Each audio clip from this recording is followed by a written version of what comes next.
Team edged Grenada 1-0 in an internationally football friendly at the Warner Park on Saturday night.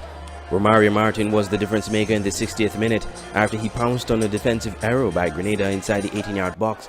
He pulled off a shot that, though hitting the hands of the goalkeeper Jason Belfon, still bounced into the back of the net to give the home side the lead. It was a strategic move by St. Kitts Nevis coach Jacques Passy, as Martin had entered the game to replace Keon FC striker Carlos Bertie. Grenada created few chances in the second half, but were under much pressure from St. Kitts that constantly pressed the ball up the pitch and could have been 2-0 up early in the second half. For Coach Passy, his team followed the game plan and he is very pleased with their performance. In football, what you want is for teams to follow a game plan. And the game plan today was executed perfectly. I think that the performance is absolutely incredible, because the easy thing to say is we missed 6 goals. Yeah, you're right. But at the end of the day, as a coach, I cannot be so superficial. I have to see the broader picture, and the broader picture speaks of an extraordinary performance. The game plan for tonight was not miss a ball in the midfield, pressure with 3 up top, and whenever we were pressuring, 7 create a block on the back. When we recover the ball, counter them, and it worked perfectly well. Now, talk about the progress of the team. I mean, you've gotten some really good results of recent time. Not enough matches in between, but still good results. What does this mean for the team going forward as you prepare for a competition here? I sincerely think that at this moment, the team can compete anywhere, because, you know, the performance of today is not a coincidence. It's a result of being in India. It's a result of being in Europe. So I hope that fans appreciate that. Coach Anthony Modest of Grenada, while disappointed with the loss, was pleased with the effort from his team, considering they are mostly locally based players. First of all, I have to give hats off to the team, because it's an all-local team. It's a team we're trying to build, and I thought they did very well coming to St. Kitts. Some of them is the first game, and we had good performances, that things we can build on as a team. Unfortunately, the goal that scored on us, it happens at times, ball hit there and here and there, defenders slipping. But all in all, I thought we gave a good performance of ourselves. What we gather from this performance that you can use going forward? I mean, you say you're preparing an all-local team. Well, we have youths there that can take telling. Youths that are willing to be coached, and youths that are willing to die for Grenada. And if you looked at the game in the last 20 to 15 minutes, you could have seen the guys working extremely hard trying to get back into the game. And once you have the fighting spirit and you have people willing to work for the team, all would go well for us. The international friendly marks the end of a 2-week break in the SKNFA National Bank Premier League, which resumes this weekend with the final matches in round 1, just before the 2017 Carnival Cup. On Saturday, December 9th at 4 p.m, we'll see Sol Allen Auto Connery taking on St. Thomas Trinity United. At 6 p.m, Hobson Enterprises Garden Hotspurs will play TGE DAB Eagles. And at 8 p.m, Flow 4GK Rockets play Rams Village Superstars. On Sunday, December 10th at 5 p.m, Winners Circle Newtown United will play Elko Limited St. Peters, and at 7 p.m, SL Horsford St. Paul's United playing Fast Cash. Are investigating a report by Sharon Brantley, wife of Deputy Premier Mark Brantley, that an unmanned drone was spotted hovering feet away from their family home in Montpellier. Police have arrested Matthew Macmillan for questioning regarding the matter. He was released late Monday. SK Newsline understands Mr. Macmillan was arrested at the Vance Hammer International Airport, seemingly on his way off the island. In an interview with SK Newsline, Mr. Brantley said the incident is political. Well, my wife reported to me that this drone was hovering literally over her head at our home. We live in Montpellier, the home that clearly we share with my wife, the family home, and our children. And it created quite some deep concern for me that clearly some agent or agents were seeking to invade the privacy and the sanctity of my home. It is clearly political, because I have enough anecdotal evidence to understand who did it. But the concern that I have is that we need to nip this in the bud.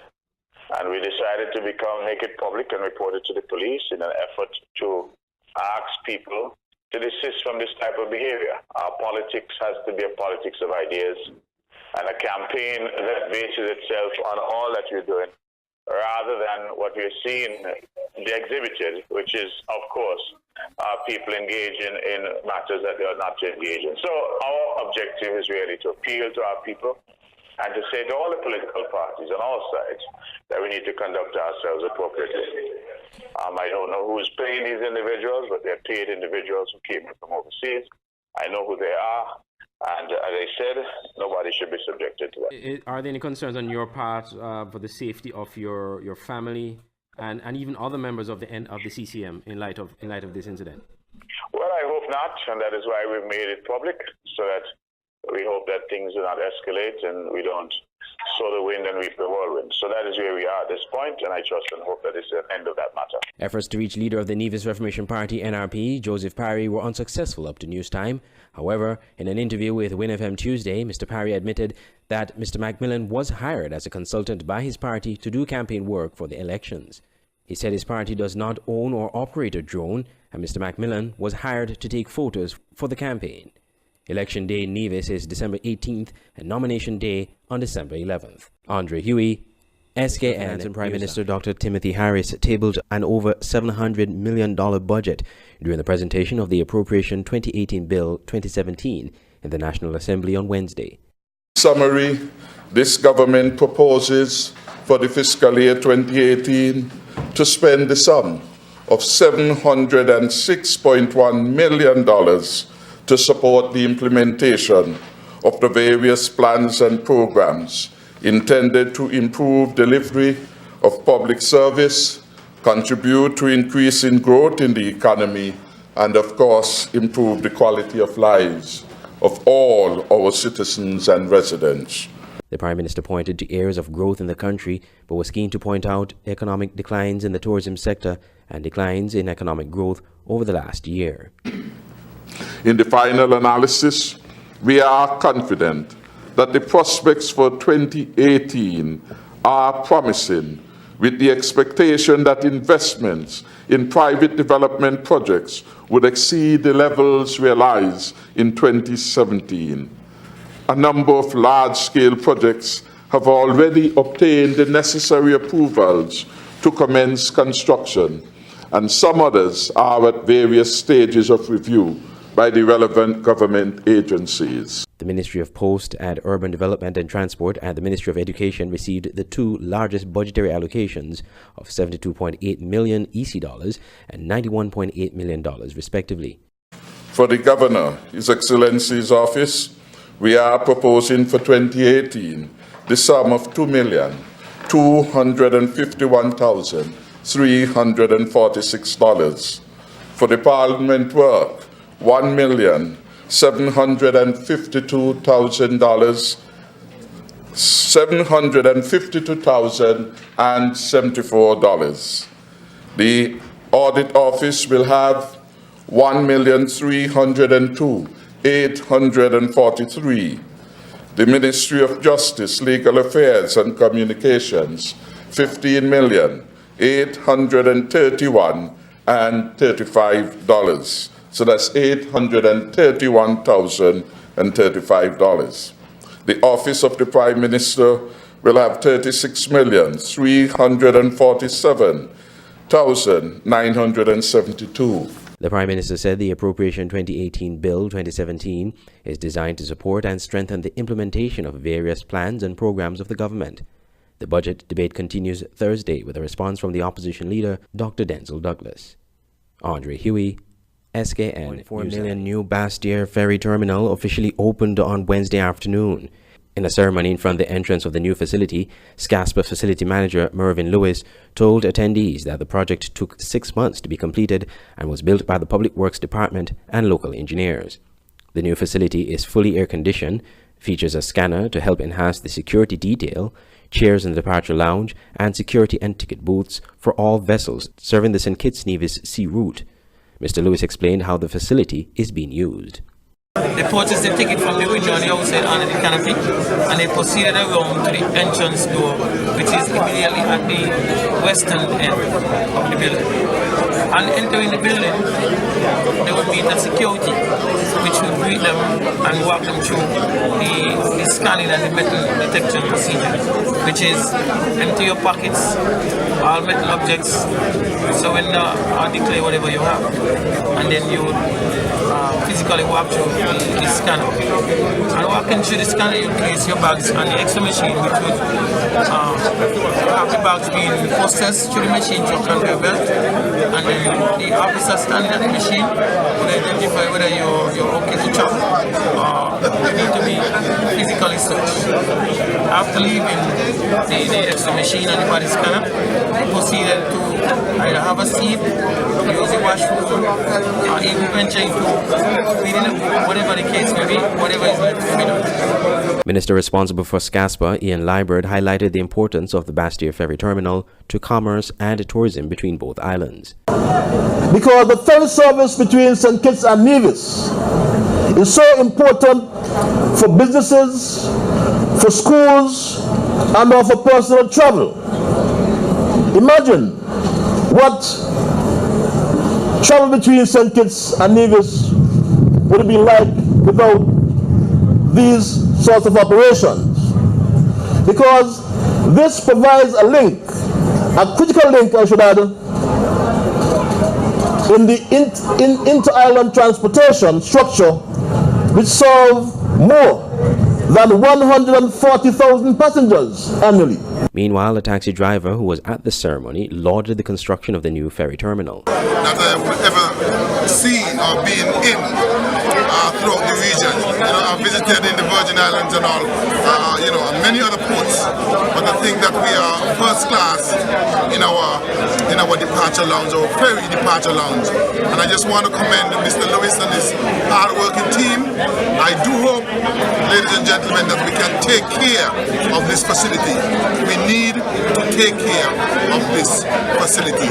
Andre Huey, SKN Newsline. The 2017-2018 federal budget is manipulation of figures to give a good impression of the government. So says opposition leader Dr. Denzel Douglas in his contribution to the budget debate on Thursday in the National Assembly. The process should never be a mere manipulation of numbers. It cannot be all about arithmetic. Cannot. It is an important policy document that gives sensible and realistic view of the year ahead, and it establishes policies aimed at carrying our country forward. These numbers mean nothing. If the numbers are wrong, then the policies which are based on those numbers would also be wrong and would not work. And that is exactly what we are seeing today. Because we warned last year that the process was wrong. We come back this year, and it's the very same thing that we are seeing, a manipulation of numbers in order to make the government look good, when it does not, in fact, it is not good. Dr. Douglas was unable to finish his budget presentation after he was denied additional time from the government side in Parliament. He was allotted 2 hours and 36 minutes, the same time it took for Prime Minister Dr. Timothy Harris to deliver his budget presentation on Wednesday. But when a vote was cast to determine whether he should be granted an extra 15 minutes, as he requested to complete his presentation, the government side voted against. The Speaker, in his discretion, offered him an additional 5 minutes to wrap up, but Dr. Douglas rejected this, saying it was not enough time. The opposition cried foul and said the Speaker was unfair as there were multiple interruptions that bit into the time of his presentation. Numerous interruptions would come in. I'm sure that the interruption and deliberate interruptions on that side, just to eat into the time of the member speaking, no matter how much. Deliberate interruptions, which would cost, I would say, would go for about half an hour or so. And at the end of the day, we have to vote. At the end of the day, we have to vote on this. Highly ridiculous.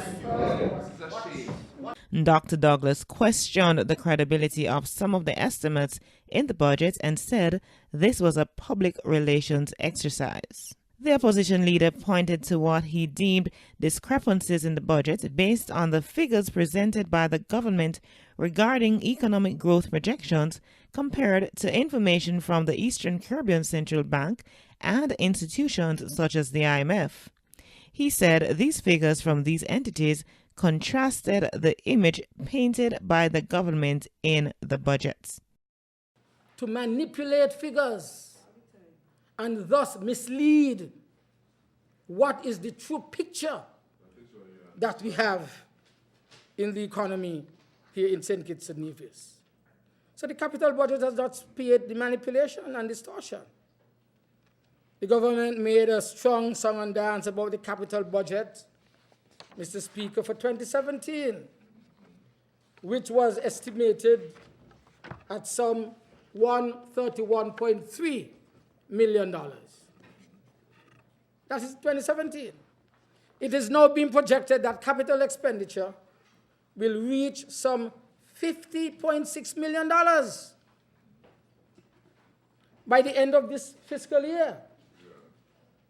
In other words, Mr. Speaker, the actual capital expenditure in 2017 will be just over 1/3 of the amount that was deliberately included in the 2017 budget. And the minister must have known that this was unrealistic in his projection. Other members of parliament presented for the rest of the day and well into Thursday night after Dr. Douglas's truncated presentation. Henika Watkins-Porto for SKN Newsline. Now you can have SKN Newsline on the go. Introducing SKN Newsline Android mobile app. Search SKN Newsline in the Google Play Store. Download the app free and stay up to date with TV news in St. Kitts and Nevis in the palm of your hands. With this app, you can watch our news reports, watch our live news feed on SKN Newsline TV, engage with us and other app users in the chat room, look at our special features, send us news tips, and call us directly. It's news on the go. The SKN Newsline Android mobile app. Download it free today. Come to Caribbean Flavors Restaurant and Bar in Charlestown for the best in local cuisine. Have your food prepared on the spot or served in a buffet-style setting with quality customer service. Get your day started right with our variety of homemade breakfasts. Try our sumptuous lunches, wraps, sandwiches, and so much more. Located at the Cotton Ginnery Mall, Charlestown, Nevis, overlooking the Charlestown Bay. Open Monday to Friday, 7 a.m. to 6 p.m. and Saturdays at 11 a.m. to 6 p.m. Call us at 469-9009 or 763-5452. Ladies, want the finest in hair care services? Then come to Diva Hair in Pond Extension, Basse-Terre. We do nails, relaxers, weaves, haircuts, customs wig, color, hair treatment, lashes, and so much more. Our salon is clean and comfortable even while you wait. We take appointments only. Opened on Mondays and Tuesdays at 10 a.m. with the last appointment at 5 p.m. Thursdays and Fridays at 9 a.m. to 6 p.m. and Saturdays at 6 a.m. to 3 p.m. To make appointments, visit our Facebook page, Diva Hair. Call us at 660-4884. Diva Hair in Ponds Extension for the beauty in you. Limeweger Funeral Home is the most affordable and only all-inclusive funeral home in St. Kitts and Nevis. Their modern facility houses a chapel, a viewing parlor, a repast room, a casket selection room, a print shop, a flower shop, and they offer cremation services. Their very affordable all-inclusive package includes embalming, overnight viewing, chapel services, and recovery after autopsy. For more information, call 466-1225, 662-3118, or visit Limeweger Funeral Home at Limekeel, Basse-Terre, where they offer service with compassion. Why read the news when you can watch it? Introducing SKN Newsline, the Federation's only online TV news platform. SKN Newsline is an online TV news platform covering news in St. Kitts and Nevis. We provide a daily and accurate accurate news on the big stories and stories of interest that other media outlets have ignored. You can watch SKN Newsline on our website, www.sknnewsline.com, or Facebook page at www.fb.com/SKN Newsline, and also subscribe to our SKN Newsline YouTube channel. SKN Newsline, your world, your news.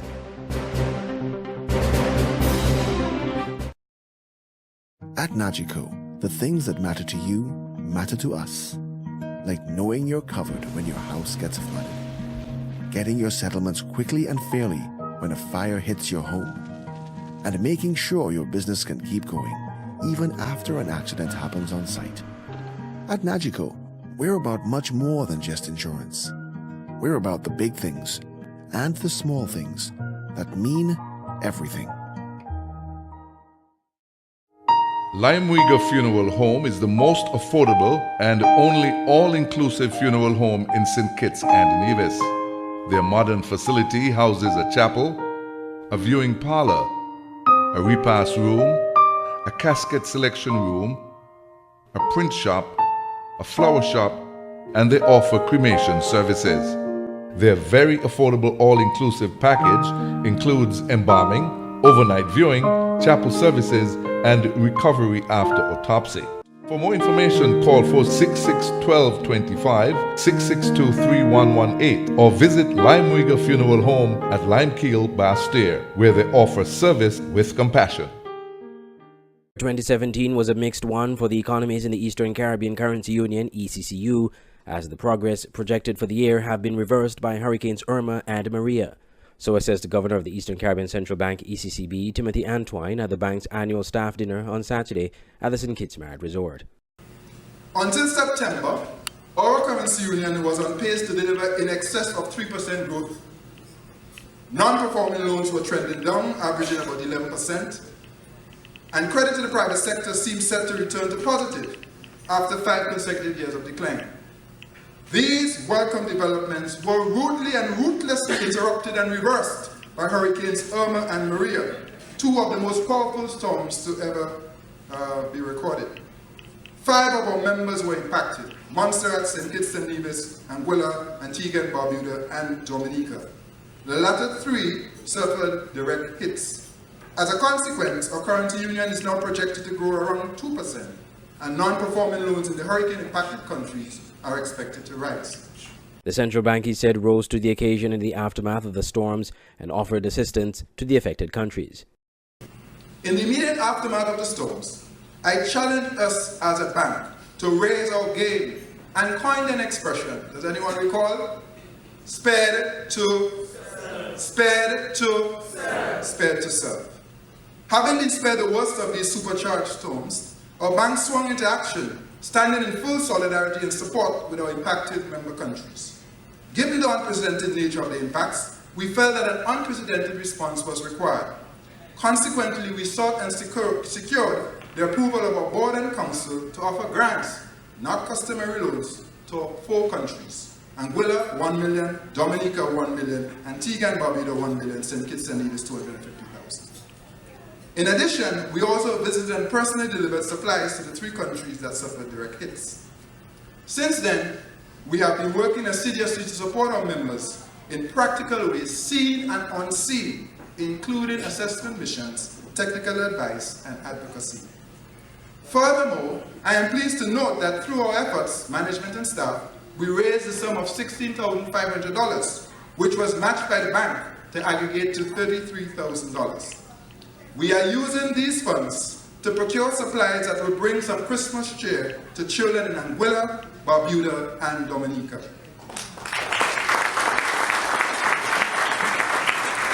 The governor commended Dominica in its efforts to become disaster resilient in the aftermath of a direct hit by Hurricane Maria. But having heard the plans of Dominica at the Pledging Conference in New York a few weeks ago to become the first climate resilient country in the Caribbean, and having just returned from Anguilla yesterday, DG, myself, and Miklas, the signs are encouraging. Meanwhile, the governor pointed to some of the highlights of the central bank for 2017, including the launch of the bank's Strategic Plan 2017-2022 and the return to profitability. For starters, we return to profitability after a 3-year hiatus. A sample of our notable achievements and results include, and I'm going to name them very quickly, launch of our 5-year strategic plan style transforming the ECCB together, launch of our new website, salary increases, tripling of our budget for staff development and training, filling key vacancies across the bank, increased thresholds for mortgages and education loans, continuation of our country outreach, completion of the first year of our leadership development program, winning the 2017 Best Application of Action Learning Award from the World Institute of Action Learning that was presented in Shanghai in October, and launching of our consultancy for the preparation of our modern human resource strategy. Saturday night's function continued with awards presentations, namely the Star Awards, an initiative started by the governor since his appointment. Long-serving staff members were also awarded for their loyalty and service. Andre Huey, SKN Newsline. Caribbean countries should be reducing its carbon footprint and engaging in responsible tourism to battle climate change. So says Mr. Hugh Riley, Secretary General of the Caribbean Tourism Organization, CTO, at the opening of the Climate Smart Sustainable Tourism Forum at Government House earlier this week. In the Caribbean, we also know that decreasing our dependency on traditional sources of energy and paying serious attention to the use of renewable energy sources is an imperative if we are to stay competitive. So one of the goals of our countries, all of our countries really, has to be to aim to create a carbon neutral environment, a space in which we as a Caribbean region can lead the world in demonstrating how to reduce our carbon footprint. Reducing that carbon footprint doesn't mean stopping the planes from coming. What it does mean is finding creative ways to engage in responsible tourism. This has to be part of the example that the Caribbean sets to the rest of the world to follow. Mr. Riley said the regional groupings such as the Caribbean Disaster Management Agency, CDMA, should be properly funded in order to support the efforts of Caribbean countries to become disaster resilient. He also posited that the effects of climate change are being felt right now across the region. But we have to remember that the effects of climate change are being felt right now, today. The only thing futuristic about Hurricanes Irma and Maria is that they could come again. Climate change is something that's happening today. Meanwhile, Permanent Secretary in the Ministry of Tourism, Caroline Henry Morton, said that climate change can have a tremendous impact on tourism, and St. Kitts is doing its part to sustain its tourism product. Despite what some skeptics may say, there is ample evidence that some tourism-related activity is inexorably linked to climate change.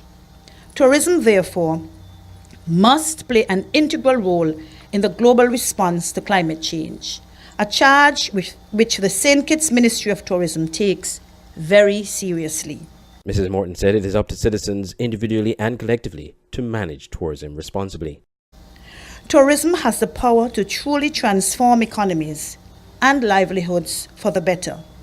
Conversely, it can destroy cultures and communities. It is up to us then, individually and collectively, to manage it responsibly so we ensure the former and prevent the latter. Andre Huey, SKN Newsline. Rams Village Superstars and SL Horsford St. Paul's are the finalists for this year's SKNFA Carnival Cup, scheduled to be played on Sunday at 7 p.m. at the Warner Park. Village marched their way into the finals in impressive fashion after drubbing Sol Island Auto Supply's Connery FC 4-0, while St. Paul's edged Hobson Enterprises Garden Hotspurs 1-0. Keith Roy Freeman of St. Paul's scored at the 19th minute to give his side the win. Coach Austin Huggins of St. Paul's waded in the victory as it continues St. Paul's unbeaten run so far in all matches this season. I the nature of the Garden Hotspurs, the way how they play. They are a good passing team. I ask my guys to be tight in the midfield and to stop them from playing their style of game. And when we do win the ball, catch them with the counter attack. Also to be very strong in defensively. Not only the 3 or 4 men that play defense, but total team effort in terms of getting behind the ball. What would you credit for the team's undefeated run so far? You haven't lost a match so far in the competition in the league, and now you continue that unbeaten run in the Cup. Believe in yourself and to play hard, total team effort. Yeah, so I think the defensive part of our game, that is what being getting us throughout the years. Coach Sinclair Morris of Garden Hotspurs said his team would regroup from this loss and prepare for the second round next month. Motivation, the players didn't have the fighting spirit going into the first half. The start of the second half a little bit better, trying to fight for the ball. It wasn't winning the balls. We were behind. As I told them half-time, we need to be forced to the ball. As I said, the motivation level, the spirit of the game wasn't really there for sports. It's all about preparation for the next round. We just have to put some program together where the players could stay active during the carnival season and also lift up the spirit for going into the next round. Even though we lost, we out of the Carnival Cup. There's other factors in there in terms of we going forward. We still have the Easter Cup and also the Final Four to look forward to. Village ran rings around Connery in their 4-0 victory with 2 goals each coming from Kimari Rogers in the 21st and 44th minutes and from Javon Amory in the 57th and 87th minutes. Connery never looked dangerous despite having a close chance in the halfway stage of the second half, which was snuffed out by Village defenders. The wingers put a lot of pressure on the Connery defense, with Village looking to extend their lead. The pressure paid off with 4 goals and difficulty for Connery to sustain the pressure. Connery's captain Modusa Howe was sent off after being cautioned twice with yellow cards in the 73rd and 85th minutes, thus giving him an early exit to the shower. Coach Pedro Hazel of Village is not surprised with his team's sharp performance. This is something we have been working on. We have been doing pretty well in the league thus far, and so we want to cap off this part of the round with the championship. So this is what we expect. We definitely expected it. We have been performing, we have been playing well, and so the victory tonight is what we really wanted. How important would it be for the team to win the Carnival Cup? Well, currently we're the league leaders. We're the defending champions for the Carnival Cup, so winning it would be an added bonus for us. Connery's coach Lester Morris said his team was simply not ready for the competition. Coming out the backdrop of our game against KFC Strikers and then having to wait and see what happened, what would have transpired with K-On and the other team was a Newtown game. I don't think the guys really was focused in terms of playing in the Carnival Cup, and as a result it showed up tonight. We just did not prepare well at all. All eyes will be at the Warner Park this Sunday at 7 p.m. to see who will lift the 2017 SKNFA Carnival Cup.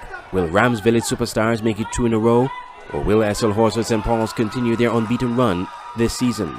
Only time. Supervisor of Elections Wingrove George was arrested on Friday and charged on 2 warrants in the first instance for the offense of misconduct in public office. According to police, arrest is in connection with offences allegedly committed on February 16th and 17th, 2015, while Mr. George held the public office of Supervisor of Elections. Mr. George was granted on bail in the sum of $50,000, $25,000 on each charge, with 2 sureties.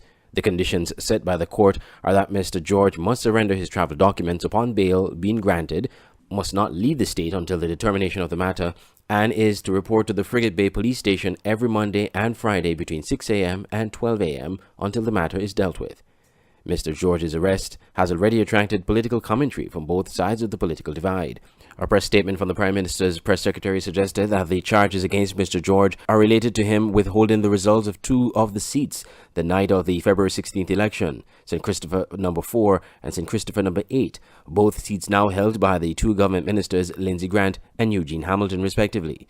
The release indicated that Mr. George halted the announcement of the counts of both seats and did not declare the results until 2 days afterwards.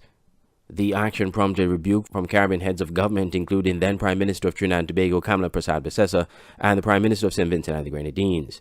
Meanwhile, the opposition St. Kitts Nevis Labour Party claimed on its Facebook page that Mr. George's arrest is political and that the charges against him are not credible.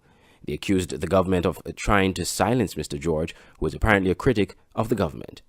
Andre Huey, SKN. Movement was re-elected in the Nevis Island Assembly elections, winning 4 seats to the Nevis Reformation Party's NRP 1 seat. The lone seat for the NRP was won by party leader Joseph Parry. Representative for the St. Paul's Parish Nevis 1, the NRP's Roberto Hector, lost his seat to the CCM's Spencer Brand by 11 votes. Here is Supervisor of Elections, Elvin Bailey. In summary, therefore, the final results of this election held on the 18th day of December 2017, the persons who have been won their seats and will be therefore sitting in the Nevis Island Assembly are the Honorable Mark Brantley, the Honorable Eric Evelyn, the Honorable Spencer Brand, the Honorable Alexis Jeffers, the Honorable Joseph Parry. I want to offer my congratulations to all of the winners, and I want to offer my congratulations to the people of St. Kitts and Nevis for a very peaceful election 2017. At the CCM's party headquarters on Government Road, a sea of blue lights, whistles and glow sticks greeted Premier-elect Mark Brantley, who drove up in his BMW SUV. After greeting supporters, Mr. Brantley addressed the gathering. As I drove up the road, I saw a sea of blue. Yes, sir. And I did promise you we would have a blue Christmas. And so, ladies and gentlemen, my heart tonight is full. I am absolutely grateful to you for your support. We have created history. Not today, I almost said today, yesterday.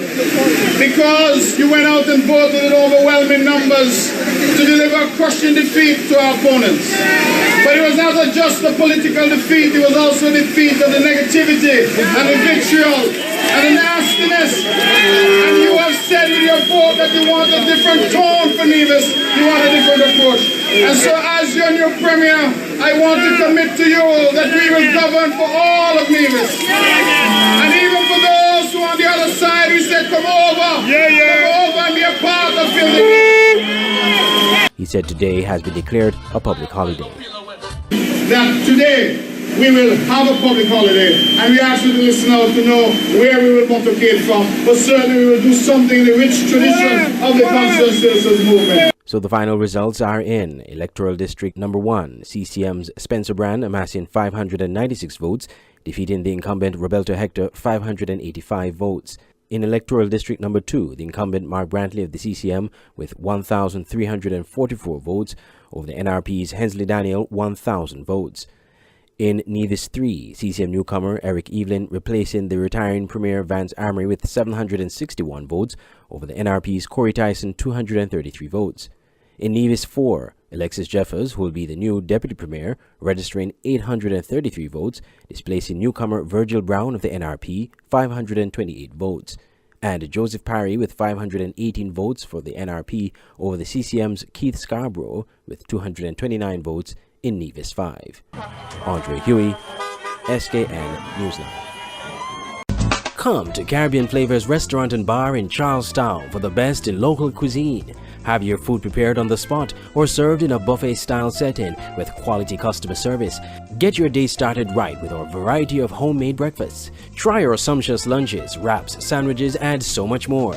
Located at the Cotton Ginnery Mall, Charlestown, Nevis, overlooking the Charlestown Bay. Open Monday to Friday, 7 a.m. to 6 p.m. and Saturdays at 11 a.m. to 6 p.m. Call us at 469-9009 or 763-5452. Rams Village Superstars are not only top of the SKNFA National Bank Premier League, they are back-to-back champions of the Sugar Mass Cup after they successfully defended their title Sunday night. Village defeated the SL Horswood St. Paul's 1-0 courtesy of a late first-half strike from their red-hot striker Kimari Rogers in the 45th minute.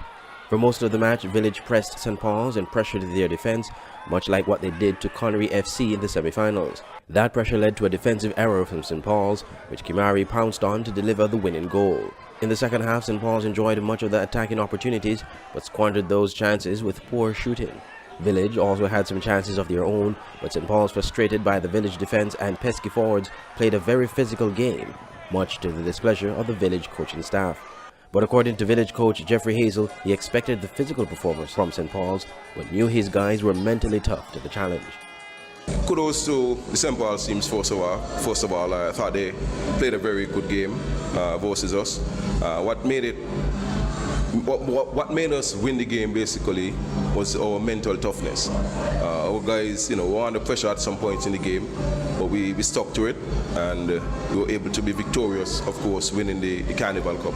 Yeah, I noticed in the second half, the St. Paul's were very physical, they were trying to get the goal, they were frustrated at some points, and so kind of took out their frustration. How do you guys manage to maintain composure while at the same time trying to play your game? Well, we understood. We know that was part of their tactic, and so we just wanted our guys, like I said earlier, to stay positive, to stay strong mentally, and of course we would overcome, and that is what our guys did. Kudos to them. They played very well this evening. They stuck to the task, and of course, we were able to be victorious. How important is this title to the Village team and to the community in general? Well, all titles are important, and so this is the first of the year. Last year we won 2 of them, and we want to continue, winning as much as we can. So that is the objective for this season, and so we will see what happens next year in the second round, and try as much as possible to qualify for the Easter Cup, and then we'll take it from there. The defeat is the first of the season for St. Paul's in all matches, having an unbeaten run in the Premier League. Coach Austin Huggins believes his team's downfall Sunday night was their poor effort at goal and the defensive error that eventually cost them the game. I thought that the team played well, but we made a defensive error in the first half that caused us a goal, and we came out and we had to dig extra deep. But all in all, I think the game was a good game, and we had many chances to capitalize, but I think because maybe the players was trying to get the goal, they was overzealous, and that prevented us from getting the goal into the back of the net. Composure was not there. Techniques and sound was kind of poor in terms of finishing, but nevertheless, congratulations to the Village Superstars.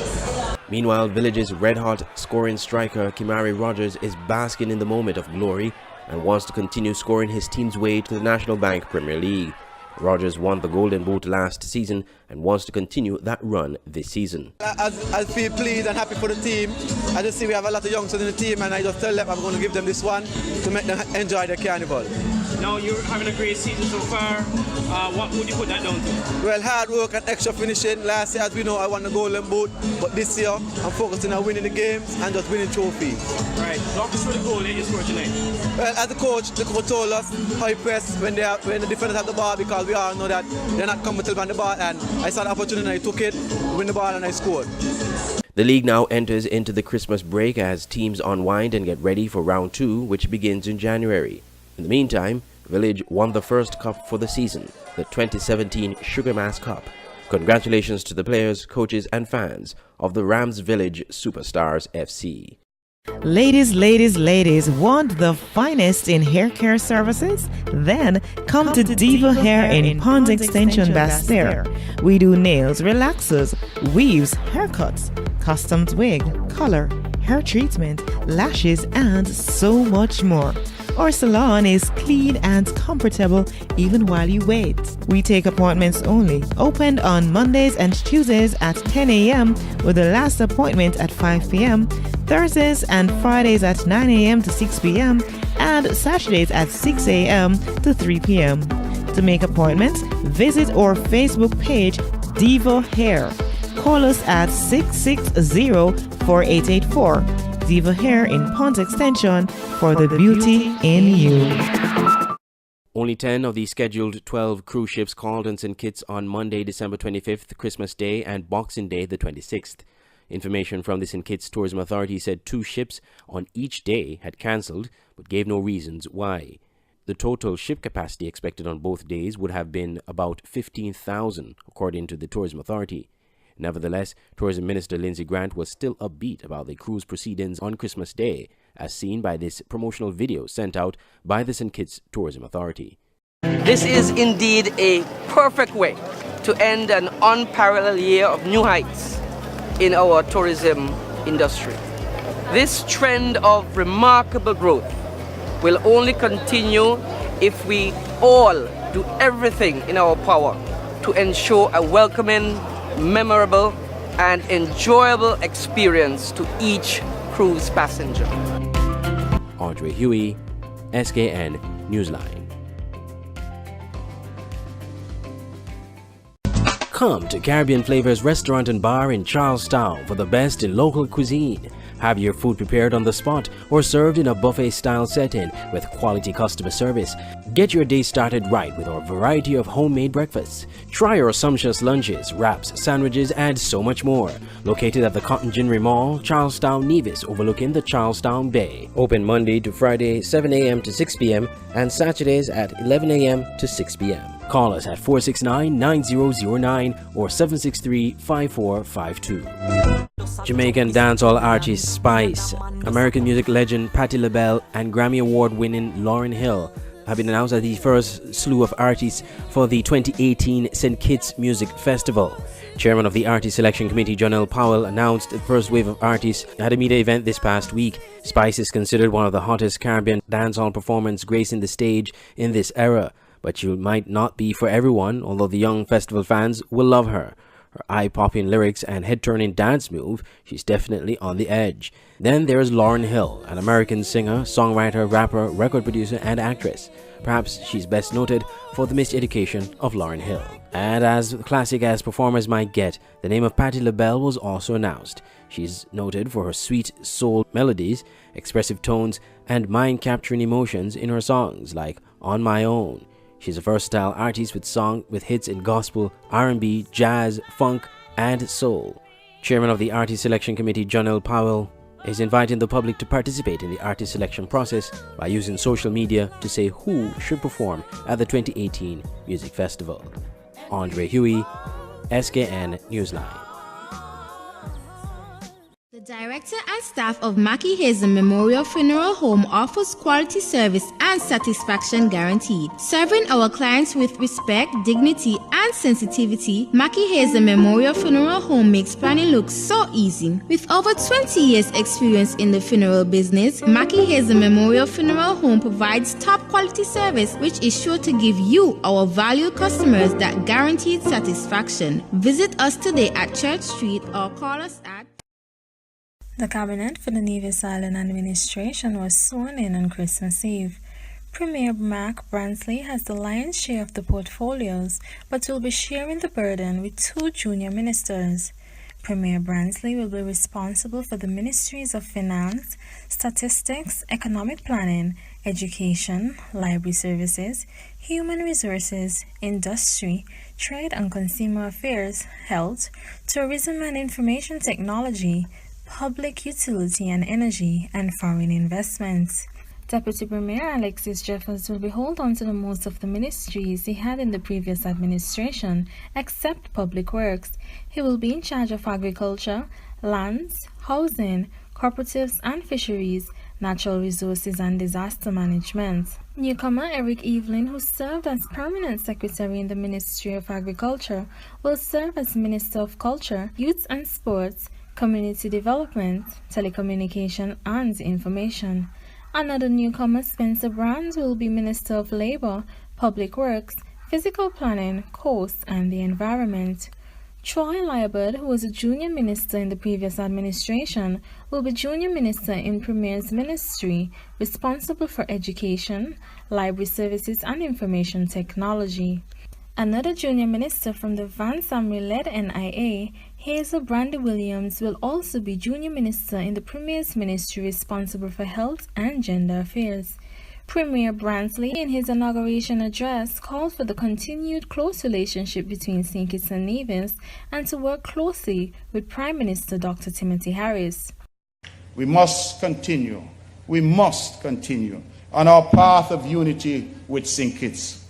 Our country, for the first time in its history, has a real chance to function as a true nation, where the talents of all are recognized and pressed into service to build a better St. Kitts and Nevis. The little boy from Cox must be treated no differently than the little boy from Keon. The little girl from Molyneux and the little girl from Matchman's Road must not have their ambitions and aspirations stifled by virtue of the accidental place of their birth. We must continue to see this as our country, comprised of 2 islands, but nevertheless belonging to all of us. None of our citizenry must be denied the full fruits of their citizenship. The Premier also promised to see to the passage of freedom of information legislation, a closer relationship with the Church, and the regular meetings in the Nevis Island Assembly. That our government functions in a more transparent manner, and that the necessary checks and balances are in place to ensure that this government works for you and not for its members. To this end, we shall in short order operationalize integrity in public life legislation and pass freedom of information legislation to ensure that those whom we have elected to serve remember and remain true to their purpose and their oaths. We must listen and provide the necessary fora where our people can speak to us often. I know there's great wisdom in the hearts and minds of the Nevisian people, and I intend to take guidance from you at every turn. The Nevis Island Assembly must function as it is intended to, and we shall have meetings there at least once every 2 months as we roll out our legislative agenda. We look forward, ladies and gentlemen, to a lasting and close relationship with the Church. There is no lasting development without Christ, and our churches must be asked to keep us in constant prayer and to place our island and her leadership before God without ceasing. We promise a new Nevis, where our families, communities, our churches, and our government can all sing the same hymn from the same pew and work collectively to build a better Nevis for all. Premier Brantley extended an olive branch to the lone NRP-elected representative in the Nevis Island Assembly, Joseph Parry, and supporters of the opposition in the governance of Nevis. I am Chantel Rochester for SKN Newsline. Limeweger Funeral Home is the most affordable and only all-inclusive funeral home in St. Kitts and Nevis. Their modern facility houses a chapel, a viewing parlor, a repast room, a casket selection room, a print shop, a flower shop, and they offer cremation services. Their very affordable all-inclusive package includes embalming, overnight viewing, chapel services, and recovery after autopsy. For more information, call 466-1225, 662-3118, or visit Limeweger Funeral Home at Limekeel, Basse-Terre, where they offer service with compassion. Prime Minister Dr. Timothy Harris is alluding to the huge victory for the Concerned Citizens Movement, CCM, in Nevis as a vote for the Team Unity administration on a federal level. Prime Minister Harris was addressing the gathering at the inauguration of the cabinet of the Nevis Island administration on Christmas Eve at the El Camino Willett Park in Charlestown, Nevis. What is the real truth out there? And the people of Nevis sent a clear message where the country stands at this time of the year. And it was a beautiful message that ricochets in St. Kitts and ricochets all over the world. That the unity, call it what you will, the unity creation of the people is stronger than ever going forward. Prior to the Nevis Island elections, Barbados-based political analyst Peter Wickham had reasoned that the election would have been a litmus test for the performance of Team Unity. I believe that Timothy Harris and the Team Unity has an investment in this election in Nevis.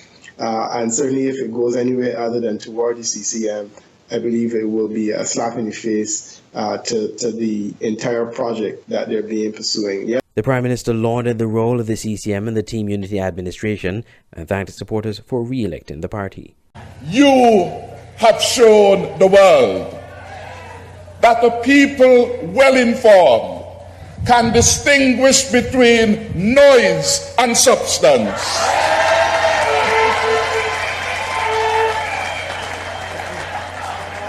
And just as you have done, we will do in 2020. Distinguish again noise from substance. Congratulations for choosing substance. Congratulations from the bottom of my heart for creating stability, because stability is critical for the ongoing trust and development, not just of Nevis, but of St. Christopher and Nevis. Thank you. You had a choice and you chose wisely. Interestingly, the Prime Minister, in reference to term limits for Prime Ministers, suggested that he will step aside as leader of Team Unity in 2025. Easy for me to buy in to the notion 2 terms and go.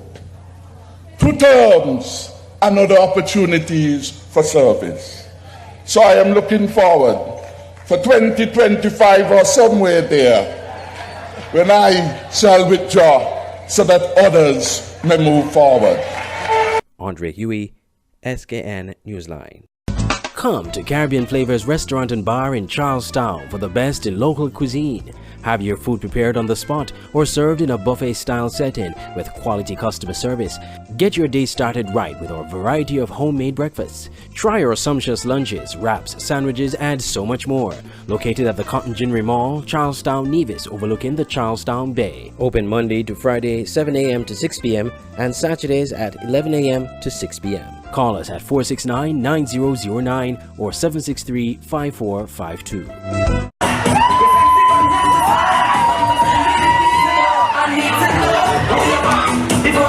Miss French Saint-Martin, Tatiana Clifton, is the 2017 Haynes Smith Miss Caribbean Talent and Teen Queen after amassing 464 points in the pageant on Saturday night. Held at the St. Kitts Marriott Resort for the first time as part of a rebranding effort by the committee, the pageant was dominated with portrayals of Hurricane Irma in talent and theatrical appearance segments, as some of the contestants were from islands ravaged by the hurricane.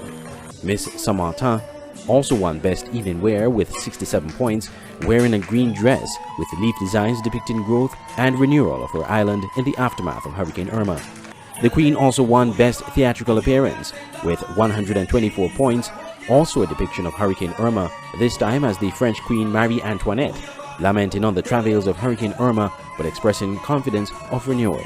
Tatiana narrowly defeated Miss Anguilla Destiny Bryan, who finished first runner-up with 461.5 points. Destiny won Best Talent with 221 points for her portrayal of a kidnapped girl seeking to break free from physical and emotional turmoil. Miss Barbados Megan Green finished second runner-up with 439 points. The newly crowned Queen, Tatiana Clifton, was elated with her win and see it as a victory for her island in the midst of the destruction from Hurricane Irma. I am really excited. I'm really happy, only because my message was St. Martin will smile again, and I know St. Martin is smiling. One thing I can say, I know that I am a conqueror. I use my platform through social media, seeing that I moved away for educational reasons. It was a moral victory too for Tatiana, as she had to evacuate from the island in the aftermath of Hurricane Irma to continue her education. Her chaperone, Carlicia Phillips, said it was Tatiana's determination why she was even competing, considering the challenges to prepare for the pageant in the midst of the hurricane devastation of St. Martin. This one was a tough one, as Tatiana portrayed throughout the whole night about Hurricane Irma. She had to evacuate out of the island to further her education. Her home were damaged, everything. So it was a bit difficult for us to prepare for this pageant because she was off island at the time. She came in, I would say, a week and a half before the show, so it was a lot of cramming. But she was very determined. She was like, I have to do this. I want to do this. At one point, was like, I think maybe we should just sit it out for this year because things is going all crazy. But she was like, no, we got this. We're going to do this. And she wanted it, and she got it. And I couldn't be more happy. Now I can't even catch my breath. Miss St. Lucia, Kathlina Lawrence, won the Best Interview segment with 90 points. Explain how pageants can positively impact women and girls. Growing up, I was always a shy and timid person. However, having entered the Queen of Grizzly pageant this last August, I was able to overcome that challenge and become a more outspoken person. So I think that having entered this pageant and having developed myself personally through the Queen of Grizzly pageant, the stigma attached to pageantry is false. Being in a pageant does help your personal development, and I think that all women and girls should release the stigma attached to pageantry and look at it as a doorway, an opening to express yourself, to become more confident, as an opening to show your talent and to show the world that women are not just idols or models or people who look good. We are confident, we are strong, and we are independent. The pageant was keenly contested as the 6 contestants showed poise, grace, and exceptional talent. Chairman of the committee, Mr. Antonio Maynard, was pleased with the outcome of the 38th edition of the pageant, held for the first time outside Carnival Village. I think change was a good one. It was a marketing strategy that we came here and it worked. Everybody loved change, and this pageant remains the most prestigious pageant in the entire Caribbean. We lived up to the expectation and reputation of this great show. 38 years. 38 years. And we have worked hard over those years to maintain a particular standard. The talent pieces were enthralling. Miss St. Kitts' 16-year-old Alicia Barry sang the song Beautiful, expressing the importance of self-esteem.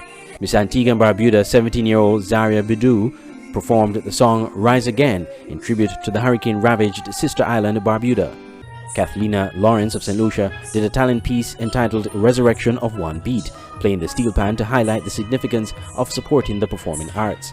Miss Samantan portrayed Hurricane Irma destroying the island, and Miss Barbados Megan Green did the song Rise Up to portray the effects of bullying on persons with disability.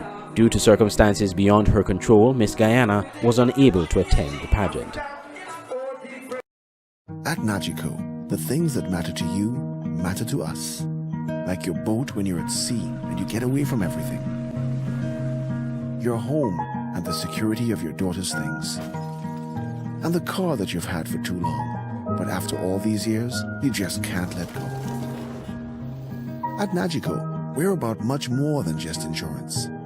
We're about the big things and the small things that mean everything. With the crushing defeat of the Nevis Reformation Party NRP at the December 18 polls, and after suffering back-to-back election defeats, the future of NRP leader Joseph Parry is in question. Will he continue as party leader, or will he hand over leadership to someone else? Rumors were rife last week that he will be stepping down as leader of the party, but a Win FM report quoted Mr. Parry as saying he had not resigned, and when he makes a decision, he would notify the media. In an interview with SKN Newsline during the election, Mr. Parry suggested that his party has a succession plan. I mean, this is why young people are coming into the party.